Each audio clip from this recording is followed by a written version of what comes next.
All right, guys, we're ready to go into lesson 4, and let's do a quick review and let us know where we're at. The first step was taking a 45-degree transfer step. We pivoted, we lifted and loaded to gather energy, and I want you to notice something's different happening right now, Brian. This position looks a lot like the lift and load, but something different's happening now. Can you see it? It looks like he's increasing the flexion in his back knee. Sure does. It looks like he's increasing the flexion in the back knee.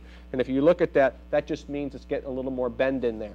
Okay, now it's very important because when that happens, the body will automatically start to glide forward. Remember, when the knee was erect on the back knee, it had very little flexion, you were able, with the knees lined up, to be able to stay right there in a real good balance position. But right now, as he increases that flexion in the back knee and sits a little bit right there, you're noticing that he starts to glide a little bit forward. He's going to start in a second. Well, let's look at another Major League player right here, and you notice there he is, and if you notice it's the same thing. His shoulders and everything is very similar to how we were in the lift and load, but you notice that the flexion is increasing in the back knee.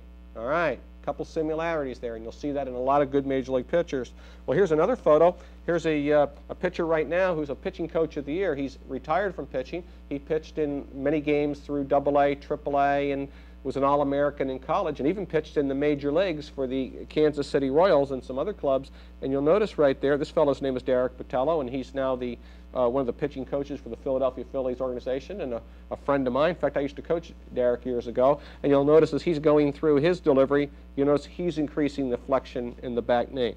Now, basically, what happens, guys, when you increase the flexion in that back leg, your body will start to glide forward. It's just going to start to glide forward, and I'm going to explain to you in the next lesson where this gliding action, increasing the flexion and gliding, will take the accomplished Major League pitcher. About ready for that one?